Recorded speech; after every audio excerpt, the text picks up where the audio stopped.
Hello everyone, welcome to JK Exam Cracker. I am Bhanupriya, your teacher and educator for the specialization course of supervisor.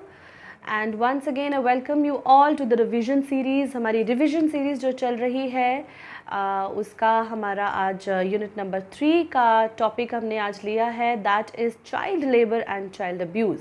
Child rights हमने कर लिया है, women rights also we have revised in our previous lectures and classes, and today we are going to talk about revise quickly and briefly about child labour and child abuse. और आज हमने child labour और child abuse के MCQs को solve करना है. ठीक है, तो हमारे ये जो क्विक वाले सेशंस चल रहे हैं, आई होप आप लोगों को इनकी हेल्प भी मिल रही है and there also you are liking them, because इस तरह का पैटर्न ही आपको इस टाइम पे चाहिए व्हेन आपका सिलेबस कंप्लीट हो चुका है, आप रिविजन्स के पैटर्न में अभी चल रहे हो. तो अगर आप इन रिविजन्स को हमारी क्लासेस के साथ कनेक्ट करते हैं, you are going to find it a bit energetic और थोड़ा फन टाइप्स, क्योंकि when you get your material in a compact form somewhere you find it really easy. क्योंकि जब आपको बहुत बड़ी बड़ी फाइल्स पढ़नी है और उनको पढ़ के आप परेशान हो गए, थक गए, बोर हो गए हैं, तो उन्हीं फाइल्स को हमने कंप्रेस करके आपके लिए छोटे छोटे रिविजन बाइट्स बनाए हुए हैं हमारी रिविजन सीरीज़ में, so that you can get an overview और the quick access to the important points of your full lecture. तो पूरे टॉपिक का जो फुल PDF या फुल लेक्चर जो है, उन्हीं को हमने ब्रीफ में करके आपके लिए जो इम्पॉर्टेंट पॉइंट्स उठाकर हाइलाइट्स के through we have made the classes for you, only and only for the benefit of all the students, not only our paid students, but this series is being run on YouTube for all our viewers जो भी इस exam की तैयारी कर रहे हैं. Okay, so once again I welcome to them जो हमारे साथ पहली बार जुड़ रहे हैं, जो नए हैं, या फिर जिन्होंने अभी तक हमारे कोर्स नहीं देखे हैं. So we have 2 courses. One is a full length course which includes whole 120 marks coverage, और दूसरा हमने जो मिनी कोर्स आपके लिए बनाया है, that is only for the specialisation. ठीक है, तो जिनको सिर्फ स्पेशलाइजेशन में हेल्प चाहिए उनके लिए हमने छोटा course just for the 60 marks launch किया था. That is still available. You can go to the app and purchase it now, and because the exam date is not yet out. अब जब तक एग्ज़ाम डेट आउट नहीं होती है तब तक आपके पास टाइम है कि अभी जो घड़ी की सुई है वो अभी अभी रिवर्स में नहीं चलना शुरू हुई है, क्योंकि जब ये टाइमर ये क्लॉक जो उल्टी हो जाएगी तो फिर आपको मतलब दिन गिनना पड़ेंगे कि आज 30 दिन है और कल 29 हो जाएंगे. तो that is the time when you have to really work according to your time schedule. But right now थोड़ा सा ईज़ है, जब तक इलेक्शंस चल रही हैं, जब तक हमारे एग्ज़ाम शेड्यूल आउट नहीं हुए हैं, dates are not yet announced, तो तब तक take the benefit of the time you have and do not leave any opportunity, any stone unturned. Okay, as well as we have the mock test series are going on. तो mock test series चल रही है, तो the mock tests are being uploaded topic wise, और कुछ topics के हमने multiple test भी डाले हैं. So take the benefit of all the material, all the things that are available to you. ठीक है, तो आज की क्लास हम स्टार्ट करते हैं, which is child labor and child abuse. तो चाइल्ड लेबर कैलाश सत्यार्थी की बहुत ही इंपॉर्टेंट लाइन से हम स्टार्ट करते हैं इसका रिविजन, कि let every child be free to be a child, कि हर बच्चे को आज़ाद रहने दो अपने आप का बचपन जो है उसे फील करने के लिए.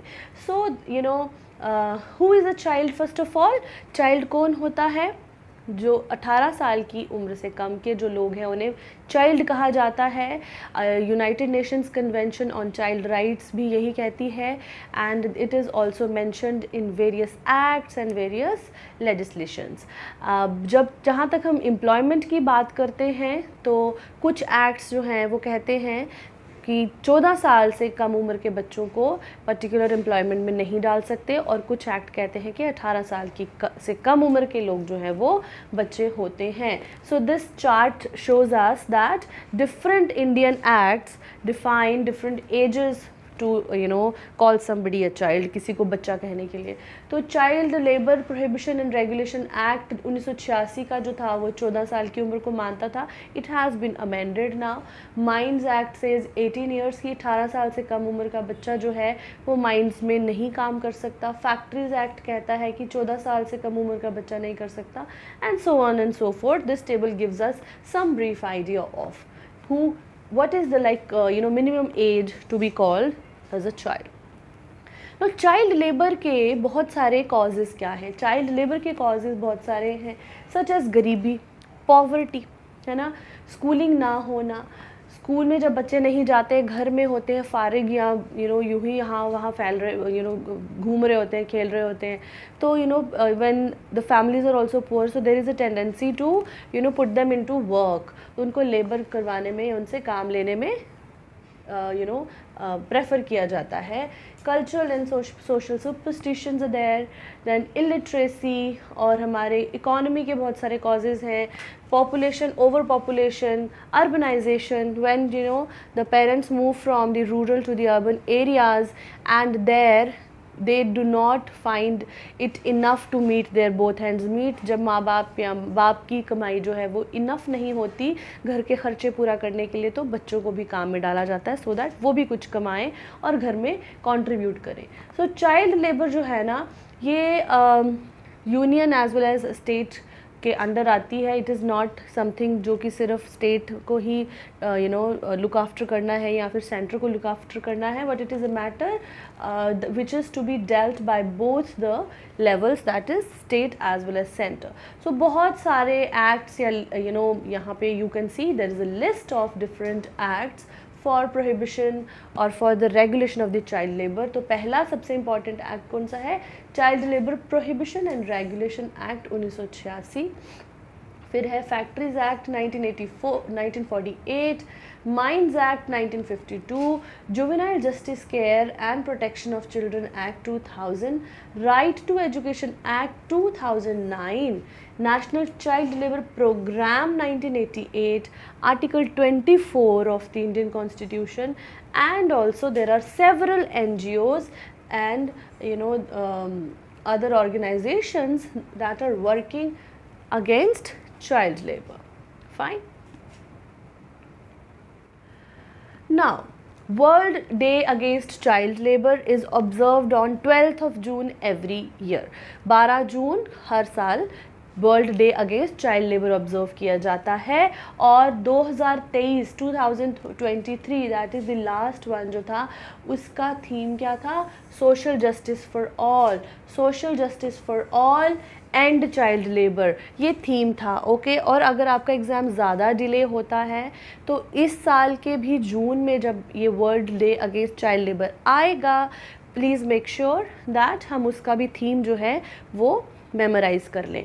ऑल्दो इंडिया जो है, इंडिया ने इम्प्रूवमेंट दिखाया है अपना, because India has also ratified, India is also a member of और a part of the convention on child rights. United nation की जो कन्वेंशन है, यानी कि जो इंटरनेशनल बिल है चाइल्ड राइट्स का, UNCRC, उसको इंडिया भी मानता है।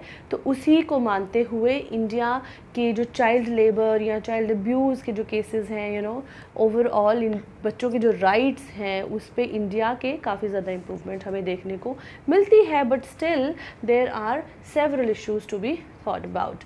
ओके, सो इम्पैक्ट क्या होता है चाइल्ड लेबर का बच्चों पर?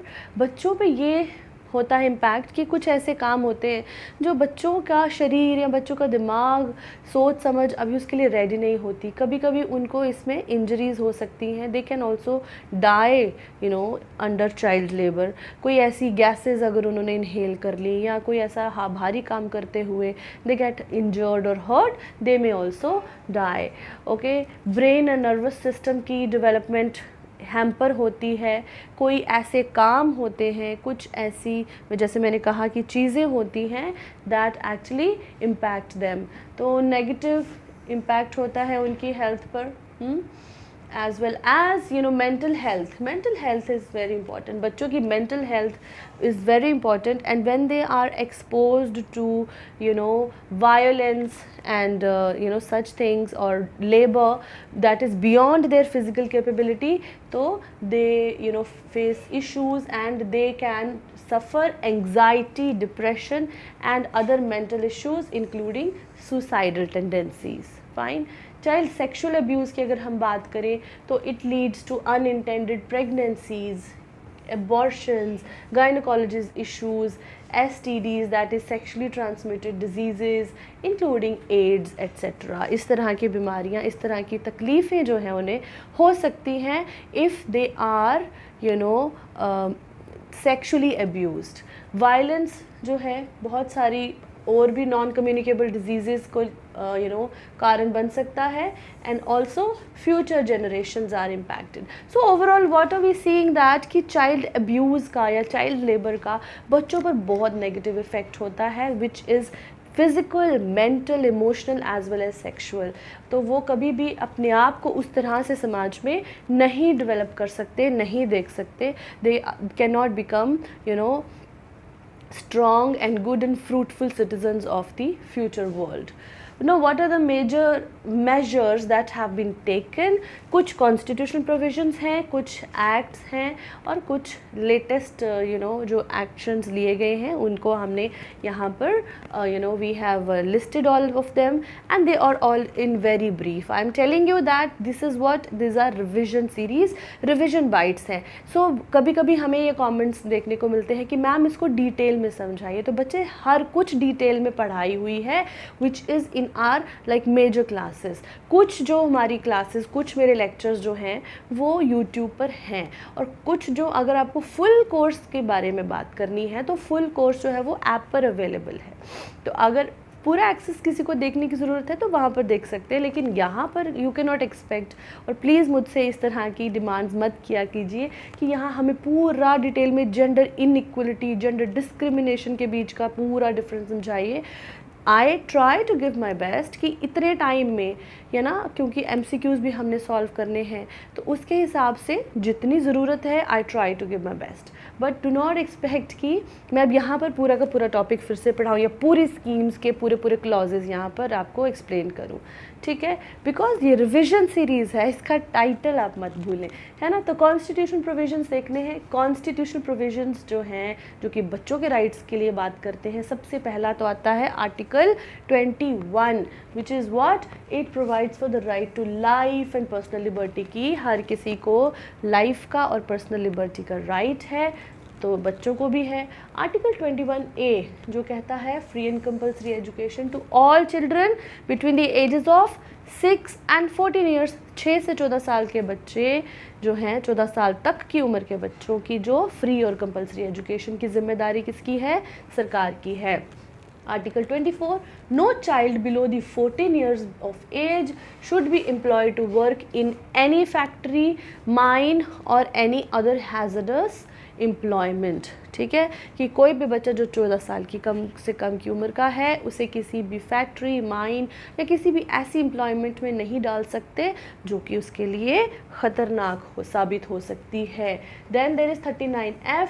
इट टॉक्स अबाउट कि हर बच्चे को ये हक है कि उसको मौका मिले, that he should have a healthy life, healthy manner में वो डेवलपमेंट करे और फ्रीडम और डिग्निटी के साथ अपना बचपन गुजारे और अपनी जवानी में वो एक्सप्लॉयटेशन के अगेंस्ट सुरक्षित हो, कोई इसको एक्सप्लॉयट ना करे. यानी कि इंसान को एक सुख, चैन और शांति की ज़िंदगी जीने का, जिसमें वो अपनी हेल्थ के बारे में भी ज़्यादा फ़िक्रमंद ना रहे और ऐसा माहौल उसको मिले that he should have all the opportunities of development. That is under Article 39 Clause F. Now कुछ acts हैं जो बच्चों के pertaining है. First is Juvenile Justice Care and Protection of Children Act 2015. Then there is Protection of Children from Sexual Offences Act, POCSO Act जिसे हम कहते हैं, 2012. Then Prohibition of Child Marriage Act 2006 and ICPS or Integrated Child Protection Scheme 2009. तो child line India क्या है? एक child line India एक ministry of women and child development का ऐसा प्रोजेक्ट है जो ये कहता है कि एक it is like the all the children, जो भी बच्चे किसी मुसीबत में फंसे हुए हैं उनके लिए एक हेल्पलाइन होनी चाहिए. It is a telephonic help और हेल्पलाइन है जिसे हम कहते हैं चाइल्ड लाइन. जो बच्चे तकलीफ़ में फंसे हैं इस नंबर पर कॉल करेंगे तो उनको हेल्प, रेस्क्यू, एड रिसीव हो जाती है. Then national policy on children is there. तो national policy on children what does it do? 2013 की पॉलिसी है. ये बच्चों की डेवलपमेंट और ग्रोथ के बारे में उनके different aspects, multiple dimensions and multi sectoral level पे बात करती है. ओके, इट हैज़ आइडेंटिफाइड 4 की एरियाज़, 4 मेन एरियाज़ के बारे में इस पॉलिसी में फोकस किया गया है. That is their survival, their health and nutrition, education and development and protection and participation. Okay, यानी कि उनका सर्वाइवल सबसे पहले, फिर उनकी health and nutrition, education and development, protection and participation. तो ये 4 की एरियाज़ हैं जिस पे फोकस करती है हमारी नेशनल पॉलिसी ऑन चिल्ड्रन 2013. तो ठीक है, तो this was like a very quick we can say revision of our child abuse and child labor, which is like a combined kind of a topic.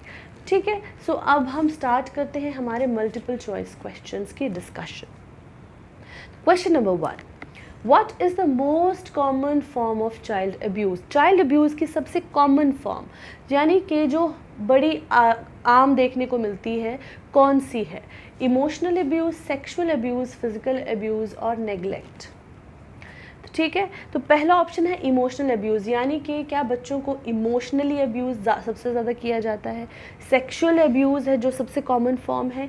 Physical abuse यानी उनको मारना या मतलब उनको किसी भी तरह से फिज़िकली परेशान करना, या नेगलेक्ट या फिर टोटली नेगलेक्ट करना. नेगलेक्ट में क्या क्या आ जाता है? नेगलेक्ट में बच्चों का लाइक उनका न्यूट्रिशन का ध्यान नहीं रखा जा रहा है. अगर वो बीमार हैं, खांस रहे हैं, बुखार है तो ठीक है, दिखाते हैं डॉक्टर को, ऐसे ऐसे करते रहना और जब तक कि शायद उसको कोई बड़ी बीमारी लग जाए. पढ़ाई का ध्यान नहीं देना. तो कौन सी चीज़ है? Which form is the most common form of abuse? तो it's answer is it is neglect. Okay, it is neglect जो कि सबसे कॉमन फॉर्म है. नेगलेक्ट जो है वो चाइल्ड अब्यूज़ का सबसे कॉमन फॉर्म देखने को मिलता है कि जैसे बहुत सारे पेरेंट्स या केयर गिवर्स जिनके ऊपर ये जिम्मेदारी होती है कि वो बच्चों के बचपन का ध्यान रखें, they do not actually pay full attention to their growth and development and their needs. So it is neglect. Okay, next question number 2, who are the most common perpetrators of child abuse? मतलब perpetrators का मतलब है कि कौन करता है, कौन लोग हैं जिनके थ्रू चाइल्ड अब्यूज़ देखने को मिलता है. कौन होते हैं सबसे कॉमनली देखने को मिलता है जो लोग चाइल्ड अब्यूज़ करते हैं?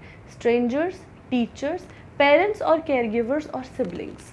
यानी कोई अनजान लोग हैं जो बच्चों के साथ अब्यूज़ सबसे ज़्यादा करते हैं, या उनके टीचर्स करते हैं, या उनके माँ बाप या केयर गिवर्स यानी जिनके साथ बच्चे रहते हैं, या फिर उनके भाई बहन. So this is a very shocking and starking reality that it is the parents और केयर गिवर्स जो सबसे ज़्यादा चाइल्ड अब्यूज़ करते हैं. बच्चों को मारना, या जैसे किसी की अगर मदर नहीं है तो उसको, अगर स्टेप मदर है या फिर पेरेंट्स आर डेड और the child is living with somebody else, तो मतलब किस तरह से हम करेंगे? तो इट इज़ पेरेंट्स और केयर गिवर्स. ठीक है, तो आंसर क्या है इसका? पेरेंट्स या केयर गिवर्स जो हैं they are the most common perpetrators of child abuse. Okay, next is question number 3, which of the following is not a risk factor for child abuse? इनमें से कौन सा ऑप्शन है जिसे हम कहेंगे कि इस चीज़ से चाइल्ड अब्यूज़ का कोई रिस्क नहीं है हमें? First is substance abuse. Substance abuse क्या होता है? सब्सटेंस हम किसे कहते हैं? जैसे नशे वाली चीज़ें कंज्यूम करना, for example drugs specially. Poverty and economic distress, high parental education level और डोमेस्टिक वायलेंस. गरीबी या इकोनॉमिक स्ट्रेस ज़्यादा हो तो चाइल्ड अब्यूज़ के रिस्क कम होता है. सब्सटेंस अब्यूज़ अगर पेरेंट्स या कोई लोग करते हो तो चाइल्ड अब्यूज़ का रिस्क कम होता है.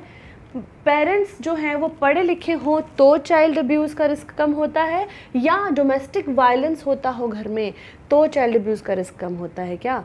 तो आपको अब मेरे कहने से ही समझ आ गया होगा कि अगर माँ बाप पढ़े लिखे होंगे ना, if the parents are well educated then there are lesser chances और it is not a risk factor for child abuse, है ना। Rest all of them become very potential opportunities के बच्चे के साथ चाइल्ड अब्यूज़ होगा।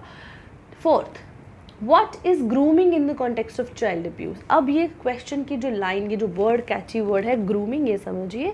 Grooming in the child abuse मतलब that child abuse करने के लिए ground banana.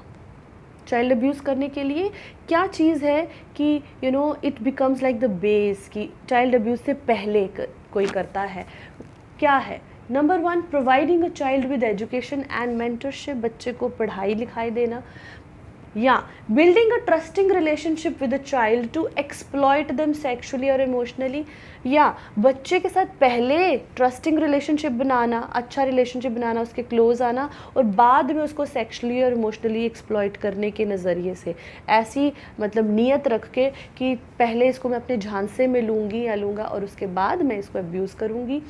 Nurturing a child's talent and interest, बच्चे के टैलेंट और इंटरेस्ट्स को बढ़ावा देना या उनको हेल्दी हैबिट्स डेवलप करने के लिए एनकरेज करना। तो what is the answer? It is definitely कि जब कोई बच्चे के साथ पहले क्या करता है, ट्रस्टिंग रिलेशनशिप बनाता है ताकि वो बाद में उसका गलत फ़ायदा उठा सके, that becomes like grooming in the context of child abuse. Fine, तो क्या है इसका आंसर? बी आंसर है। क्वेश्चन 5, नेक्स्ट क्वेश्चन क्या कहता है? I hope you are understanding कि अभी ये कुछ क्वेश्चन जो हैं they are very much thought provoking सवाल हैं, सोचने वाले। Okay, question 5 is what are some signs that a child may be experiencing abuse. क्या साइंस हैं वो देख के लगता है कि इस बच्चे के साथ कुछ गलत हो रहा है, शायद इसके साथ अब्यूज़ होता है, यानी मे बी ये फिज़िकली डिस्टर्ब्ड है, मारते हैं इसको घर में, या हो सकता है इमोशनली परेशान करता है इसको कोई, या चाइल्ड अब्यूज़ किसी भी तरह का इसके साथ होता है। क्या सिम्टम्स, साइन देखने को मिलते हैं? Number 1, increased interest in school activities, school की एक्टिविटीज़ में उसका इंटरेस्ट अच्छा होता है। Sudden change in behaviour such as withdrawal और अग्रेशन, या फिर बिहेवियर में अचानक से तब्दीली आ जाना, जैसे कि जो बच्चा पहले हंसता बोलता था अब वो चुप रहता है, अकेला बैठा रहता है, या फिर बहुत जल्दी गुस्सा आ जाता है, डर जाता है। Third is improved academic performance, academics अच्छा होना उसका, या फिर being well groomed and well dressed. Well, all three options like A, C and D are showing that ये तो नहीं हो सकते हैं ना options, तो ये तो आंसर तो हमें सीधा दिख रहा है that it is B. B है कि जब किसी बच्चे का इस तरह से हम देखें कि अचानक से इसका व्यवहार जो है वो बदल गया है, या फिर ये मतलब परेशान लग रहा है, दूर रहता है सबसे, तो that becomes a sign that this child might be prone to abuse. Okay, question number 6, how can communities help prevent child abuse? Communities जो है वो किस तरह से child abuse को prevent करने में help कर सकती हैं? Is it A, by ignoring the signs of abuse? Signs of abuse हमें दिख रहा है कि बच्चे के साथ कुछ शायद गलत हो रहा है और उसको इग्नोर करने से, या फिर by promoting awareness and education about child abuse and its prevention, or by blaming the victims for the abuse they experience, या जो विक्टिम है यानी अगर बच्चा विक्टिम है तो उसको ही हम ब्लेम करें, उससे ठीक होता है, या फिर minimising the importance of reporting suspected cases of abuse, या फिर हम कहें कि कोई ज़रूरत नहीं किसी को बताने की, कुछ भी हो रहा है लीव इट, ऐसा ही होता है, ऐसा एटीट्यूड रखने से। सो कैसे हेल्प हो सकती है कि चाइल्ड अब्यूज़ प्रिवेंट हो? इट इज़ डेफिनेटली जब इसके बारे में अवेयरनेस फैलाई जाएगी कि बच्चे आपके साथ कोई कुछ करता है तो आपने चुप नहीं रहना है, बताना है। If you feel something bad, somebody touches you in a bad way, या आपको स्कूल में कोई टीचर मारती है, डराते हैं, तो हमें बताइए, है ना। And education about child abuse और उसकी प्रिवेंशन भी की जाए तो ही ये चीज़ को रोका जा सकता है। ठीक है, नेक्स्ट चलते हैं क्वेश्चन नंबर 7 पे। Which international organisation works to eliminate child labour globally? कौन सी ऑर्गेनाइजेशन है जो ग्लोबली बच्चों कि जो भी प्रॉब्लम्स हैं या स्पेशली चाइल्ड लेबर है उसको एलिमिनेट यानी उसको ख़त्म करने की कोशिश में लगी हुई है. Is it UNICEF, it is WHO, it is IMF और WTO. सो बच्चों से जुड़ी हुई कौन सी संस्था है? It is definitely united nations international children's emergency fund, UNICEF. Okay, UNICEF जो है यूनाइटेड नेशन का एक हिस्सा है, एक ऐसा टुकड़ा है जो बच्चों के लिए काम करता है पूरे दुनिया में. Globally for the children it works for them. That बच्चों के लिए इमरजेंसी फ़ंड इसलिए इसका नाम है कि बच्चों को जहाँ पर भी ज़रूरत है, specially such nations that are distressed, क्योंकि जब भी किन्हीं भी देशों में गरीबी होती है, भुखमरी आती है, बाढ़, कोई भी नेचुरल कैलमिटी या सिविल वॉर जैसी कंडीशंस होती हैं, तो सबसे ज़्यादा जो इम्पैक्ट होता है वो बच्चों पर होता है. तो ऐसी जगहों पर जाकर बच्चों के लिए हेल्प करता है, बच्चों के लिए उनका बचपन को प्रिजर्व करने की कोशिश करता है UNICEF. Okay, question number 8. Which of the following industries is commonly associated with the worst forms of child labour?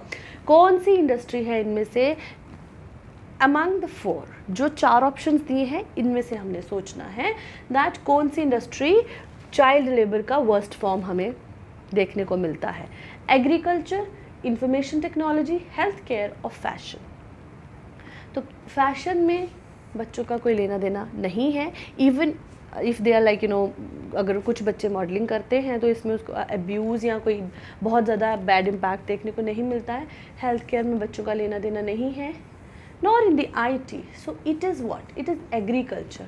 क्योंकि एग्रीकल्चर कम्युनिटीज़, बच्चे भी एग्रीकल्चर में पार्टिसिपेट करते हैं, घर की खेती बाड़ी में आते हैं, हेल्प करते हैं, बट इससे उन पे क्या इम्पैक्ट होता है? For example when they are exposed to some chemicals, may be fertilisers और समथिंग, या एग्रीकल्चर में जब हो सकता है कि थ्रेशर्स हो रहे हैं खेतों में, तो उनको कुछ ऐसी रेस्पिरेटरी, कोई ऐसी केमिकल्स वाली डिजीज़ लगने के बहुत चांसेस होते हैं.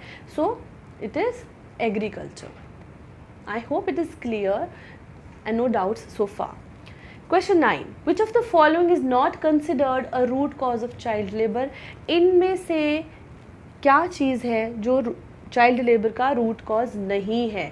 पॉवर्टी, गरीबी, गरीबी तो रूट कॉज है. Lack of access to education, ये भी कॉज है. मतलब these are not the answers.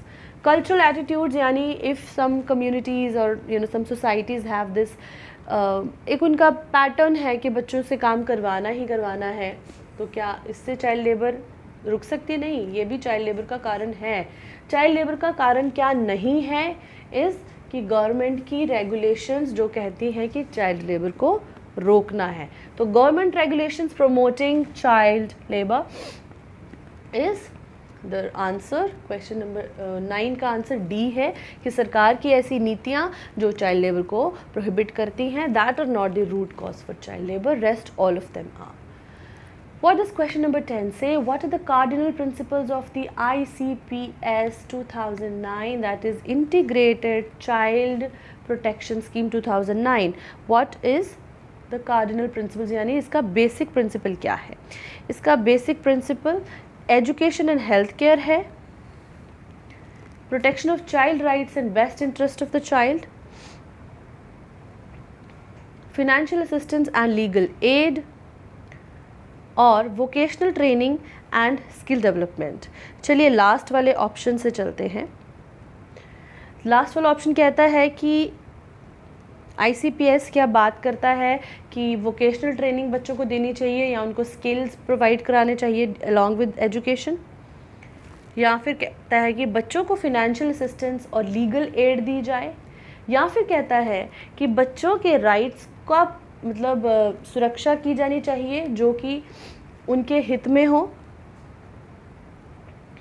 या फिर it talks only about education and health care. Okay, तो ICPS जो है ना वो सेंटरली स्पॉन्सर्ड अम्ब्रेला स्कीम है जो बच्चों के बहुत सारे मतलब राइट्स और जो भी उनके लिए अच्छा है उसके बारे में बात करता है. So according to these options what is the answer? Answer is option B, that is protection of child rights and best in the interest of the child. Okay, so ये प्रोग्राम जो है ये 2009 से लागू हो रहा है. It started in Haryana. It was like started from Haryana or it is implemented everywhere. So ICPS is an umbrella schemes that talks about बच्चों के rights की protection कैसे की जा सकती है जो कि उनके लिए हर डोमेन में अच्छे होंगे. Okay, question number 11. Which of the following is not a consequence of child labor on child's health? Child labor के बच्चे की ऊपर क्या कॉन्सिक्वेंस नहीं है, यानी कि हमें पता है कि चाइल्ड लेबर होने से बच्चे को कुछ नुकसान हो सकते हैं, कुछ उसके हित में चीज़ें नहीं होती. इनमें से क्या है जो चाइल्ड लेबर से नहीं होता? First is malnutrition, second is improved physical fitness, C is respiratory diseases और D is injuries from accidents. As we said that अगर बच्चे लेबर में लगे रहेंगे तो वो या तो गरीबी के कारण है, स्कूल एक्सेस उनको नहीं है, उनके माँ बाप उनको नहीं सही से बचपन दे पा रहे, तो मैल न्यूट्रिशन के केसेस तो होंगे. इम्प्रूव्ड फिजिकल फिटनेस के चांसेस नहीं है, क्योंकि अगर बच्चा लेबर कर रहा है, बच्चा काम कर रहा है ऑलरेडी, तो उसकी फ़िज़िकल फिटनेस यानी वो खेल कूद तो नहीं रहा, अच्छे से खा पी तो नहीं रहा, फिज़िकल फिटनेस तो नहीं हो सकती. रेस्पिरेटरी डिजीज़ कुछ ऐसी इंडस्ट्रीज़ में जब बच्चे काम करते हैं, जैसे मैंने कहा कि अगर एग्रीकल्चर में या अगर वो किसी कपड़े की मिल में काम करते हैं, रेस्पिरेटरी डिजीज़ होने के चांसेस हैं. और इंजरीज फ्रॉम एक्सीडेंट्स भी चांसेस हैं. तो क्या नहीं होगा चाइल्ड लेबर से? इज़ फिज़िकल फिटनेस बहुत अच्छी नहीं होगी उनकी, है ना. तो बी आंसर है. I think it is very clear and nothing to think a lot. Question 12. Which international convention sets out the rights of children and calls for the abolition of child labor? कौन सा international bill है बच्चों के rights का? हम पिछले कुछ lectures में रिवाइज करते आ रहे हैं, बहुत डिटेल में पढ़ा है. Which is it? It is universal declaration of human rights. No, it talks about human rights of all the people, not just children. Convention on Rights of the Child. Yes, it is UNCRC. Is it International Covenant on Economic, Social and Cultural Rights? No. Is it Geneva Convention? No. So it is Conventional Rights of the Children, जो कि United Nations ने मतलब इसको adapt किया हुआ है. And almost 193 countries are signatory to this treaty और this document और वट एवर. इसके अंडर बहुत सारे राइट्स, यहाँ ऑलमोस्ट 54 आर्टिकल्स आर देयर, है ना. तो डिफरेंट कैटेगरीज, 4 मेन कैटेगरीज हैं राइट्स की इसके अंडर, है ना. तो हमने चाइल्ड राइट्स में इसको बहुत डिटेल में रिवाइज़ किया है और हमने इसको बहुत डिटेल में पढ़ा हुआ है, कवर किया हुआ है. तो this is convention on the rights of the children. Okay, moving on next to the question number 13. Which category of child labor involves children working to pay off the debts of their fathers? जो बच्चे अपने पिता के कर्ज उतारने के लिए काम कर रहे होते हैं, बंध के काम कर रहे होते हैं, उन्हें हम क्या टर्म से बुलाते हैं? Street children, bonded children, working children और माइग्रेंट चिल्ड्रन. मैंने कहा बंद के काम कर रहे थे क्योंकि उन्होंने अपने पिता का कर्ज उतारना है. So they are bonded children. Street children नहीं हैं, वो तो गली में खेलने वाले, गली में रहने वाले बच्चे. Working children is a major term, but अगर हम मोर स्पेसिफिकली बात करें तो बिकॉज दे आर वर्किंग कि अपने पिता का कर्ज उतार सके, तो बॉन्डेड चिल्ड्रन है वो, क्योंकि वो वचनबद्ध है, वो बंधे हुए हैं. Question 14. What is the main goal of Kailash Satyarthi's statement, let every child be free to be a child? तो अगर उन्होंने ये स्टेटमेंट दिया है, कैलाश सत्यार्थी जो कि इंडिया के नोबल लॉरेट है, नोबल प्राइज़ विनर है in the field of the peace, क्योंकि उन्होंने बच्चों के लिए बहुत काम किया है. तो बच्चों के लिए उन्होंने ये जो स्टेटमेंट दी है, this is a world famous statement. What does we imply from the statement? Is it कि हमें चाइल्ड लेबर को प्रोमोट करना चाहिए, या फिर वो कहते हैं कि बच्चों के हक और उनकी सुरक्षा को एम्फसाइज़ करते हैं वो इस बात से, या फिर वो कहते हैं कि बच्चों को वर्क फोर्स में डालना चाहिए, और else he discourages children from pursuing education. वो कहते हैं बच्चों को एजुकेशन में नहीं आना चाहिए. तो it is definitely only one and one statement which is giving us the answer कि इट एम्फसाइजेस कि बच्चों के जो राइट्स हैं और प्रोटेक्शन है उसकी क्या इम्पोर्टेंस है ना। स्टेटमेंट या फिर क्वेश्चन कभी कभी देखने में लगता है कि इसका आंसर मुझे कैसे पता होगा, but once we go through the options everything becomes clear. Same is the case with this question.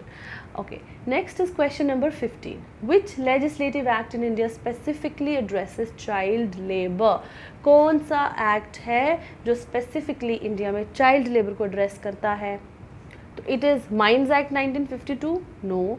Is it factories act, right to education, और child labour prohibition and regulation act 1986? तो इसका answer D ही है. ज़्यादा बहुत सोचने की ज़रूरत नहीं है इसमें. तो it is the act which is also amended now. Question 16. What is the main purpose of the World Day Against Child Labor? तो पहले मुझे बताइए कब होता है World Day Against Child Labor? It is observed on 12th of June every year.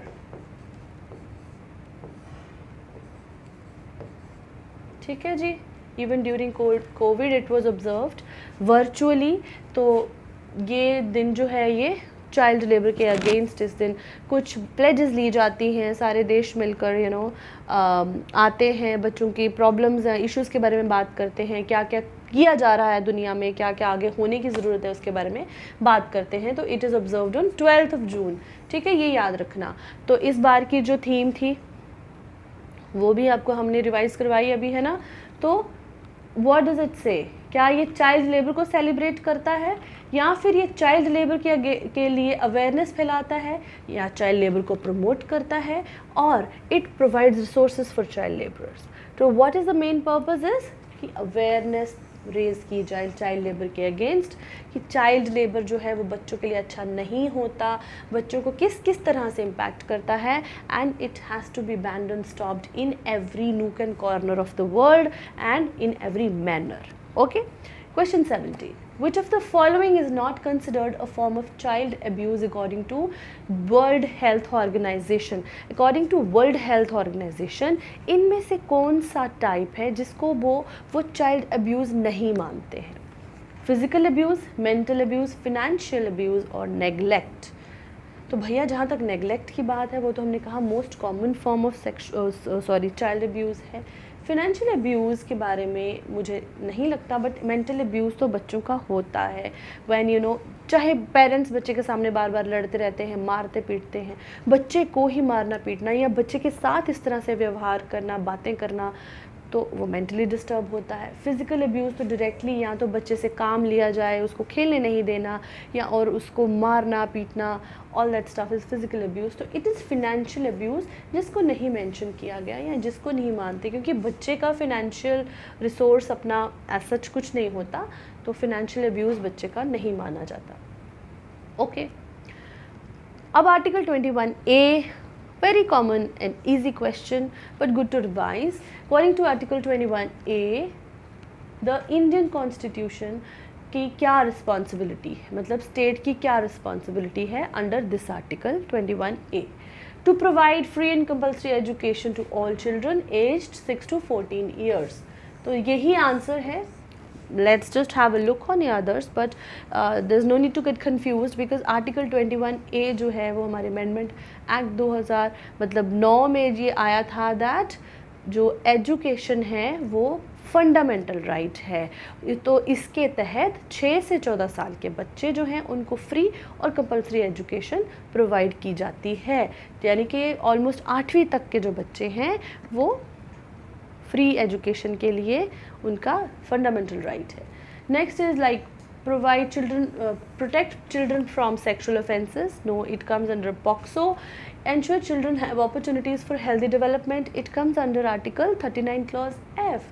And prohibit the children below age of 14 from working in factories or mines. ये आता है I think Mines and Factories Act and Article 24 में.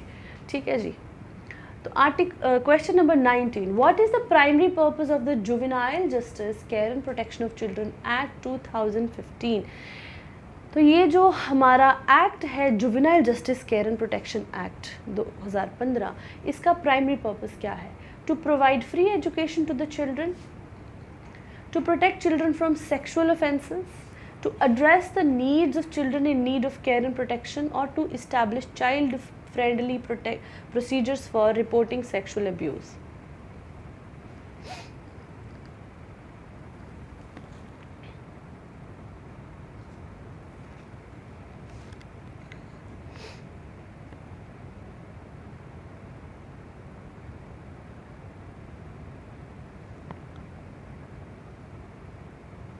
So what is the main purpose of it?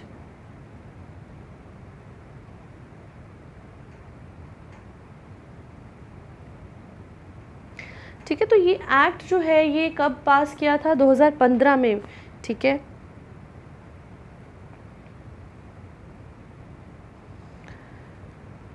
So this act comes in 2015 और इसने किसको replace किया था? Juvenile justice act 2000 को इसने रिप्लेस किया था। और इट डील्स मेनली विद कि जो बच्चे जिनको who are in conflict with law, यानी कि जो बच्चे किसी तरह से क्राइम में फंस जाते हैं, जिनसे क्राइम हो जाते हैं या जो करते हैं क्राइम, तो heinous involve heinous offences such as rape and all. तो ये मेन कब आया था? ये मतलब अमेंड करके इसको या इस एक्ट को इम्प्रूव करके कब लाया था? In the time of the Nirbhaya case, है ना। तो निर्भया केस, क्योंकि उसमें एक जुवेनाइल जो कि 18 साल से कम उम्र का एक नाबालिग लड़का भी इन्वॉल्व था, तो इस मतलब उसको जस्टिस दिलाने के लिए या फिर उसको किस तरह से डील किया जाए, because sometimes the law also gets confused when such cases come, तो then there is a need to amend the law. So it was then that the previous Juvenile Justice Act 2000 was replaced with the present one. So इसका main purpose क्या है? To address the need of the children in need of care and protection, कि जो बच्चे जिनको protection की ज़रूरत है या जो मतलब जिनको we can say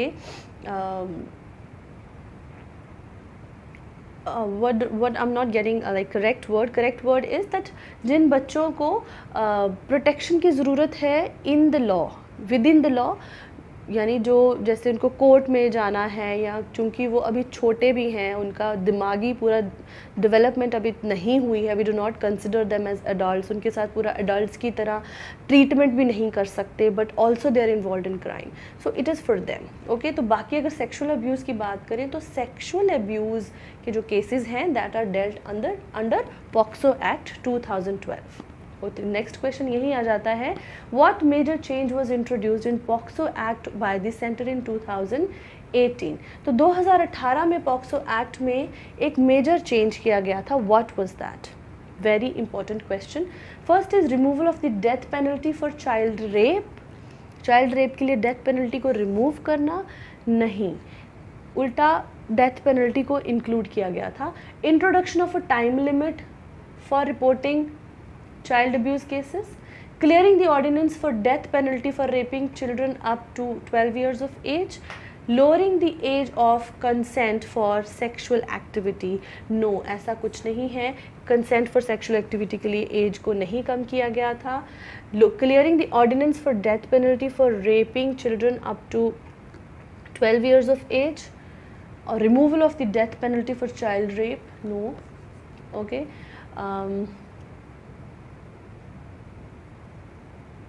It was this one that ये बोला गया था इसमें that there is no time limit, यानी कि टाइम लिमिट बताई गई थी कि अगर किसी के साथ बचपन में चाइल्ड अब्यूज़ हुआ है और उस टाइम पे कोई नहीं रिपोर्ट कर पाया, and now when you are adult, you are like you have gained that much of strength and courage now to speak out कि मेरे साथ इस बंदे ने चाइल्ड अब्यूज़ किया था, तो I want to report a case now. तो इट वॉज दिस, ठीक है, कि आप लाइफ में किसी भी टाइम पर जाकर अपना अब्यूज़ का केस जो है वो कर सकते हो, ठीक है। तो 20 का answer is B, but again once again this question is open for discussion in our chat section. Fine, question 21, what significant proposal was ratified by the union ministry of law and justice in October 2018? Significant proposal क्या लाया था?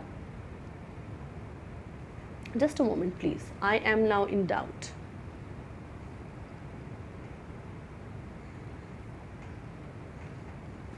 इसका answer is not this. Yes, इसका answer is C. ठीक है. Yes कि death penalty जो है कि अगर 12 साल से कम उम्र के बच्चे के साथ रेप होता है तो आपका डेथ पेनल्टी जो है वो होनी चाहिए. तो आंसर 20 का क्या है? सी है. I was in two doubt, that's why I was saying that we are open for discussion, but now I am clear that this is C. ठीक है. तो क्वेश्चन 21 जो है वो उससे पढ़ते हैं. 21 कहता है कि क्या सिग्निफिकेंट प्रपोजल लाया था union ministry of law and justice in October 2018. It was scrapping POCSO act, यानी पॉक्सो एक्ट को क्या ख़त्म कर दिया गया है? नहीं भाई, वो तो चल रहा है.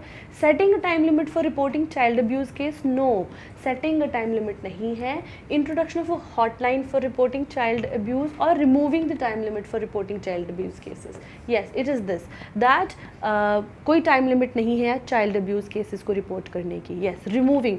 In the previous question it was introducing, so removing the time limit कि at any point in time, at any age one can report the child abuse case. ठीक है. तो 21 का आंसर डी है. 22, which act was amended in 2016 to address the child labor? तो कौन सा act है जो फर्स्ट ऑफ ऑल आप मुझे बताएं कि चाइल्ड लेबर को एड्रेस करता है इन सब में से? It is child labour prohibition and regulation act 1986. POCSO act तो सेक्सुअल ऑफेंसेस को डील करता है. Child marriage act child marriage वाला है. ICPS is an umbrella scheme जिसके अंदर बहुत सारी चीज़ें आ जाती हैं. तो it was child labour act जिसको अमेंड किया गया है 2016 में. ठीक है. तो डी आंसर है 22 का भी. 23, what is the primary objective of child line India? Child line India का मेन ऑब्जेक्टिव क्या है? हमने आज भी इसको अभी अपनी रिवीजन में रिवाइज किया है कि चाइल्ड लाइन क्या है. It is a telephonic helpline for the children in distress. First option बोलता है, देख लेते हैं, to provide financial assistance to children in distress, to provide education to children in need, to operate a telephone helpline for children in distress, or to provide healthcare services to children. So obviously Childline is a telephonic helpline for children in distress. Clear? Okay.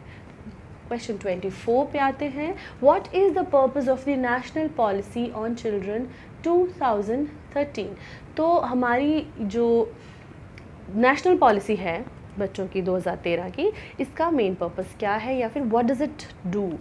To ensure children's access to health care, बच्चों की health care के ही बारे में काम करती है ये, या फिर secure the rights of children through the multi sectoral approach, या मल्टी सेक्टर मतलब कि मल्टीपल सेक्टर्स मतलब डिफरेंट मे बी उनकी health and education and their growth and everything हर चीज़ पे फोकस करती है, या चाइल्ड लेबर को प्रमोट करती है? नहीं भाई, ये तो हो ही नहीं सकता.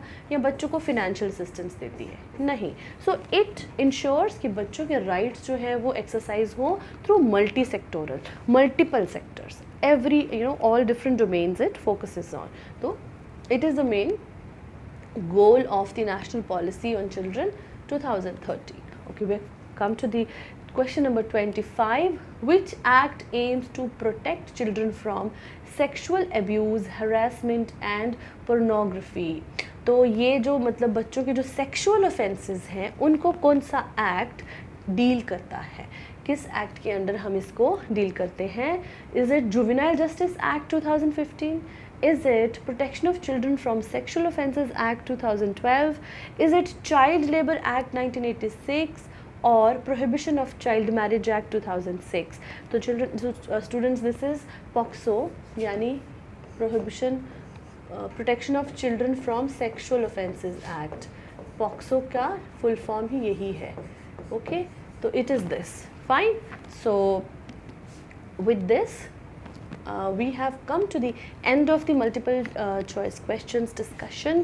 आज हमने 25 questions solve किए and all the questions were like कुछ सिंपल थे, कुछ थॉट प्रोवोकिंग थे, कुछ फैक्चुअल डेटा पे भी थे, and think and I hope that it has been a fruitful and helpful session for all of you, and आप लोगों ने मेहनत करते रहनी है और अपने गोल की तरफ चलते रहना है, and just worry not and put your positive hard work into it.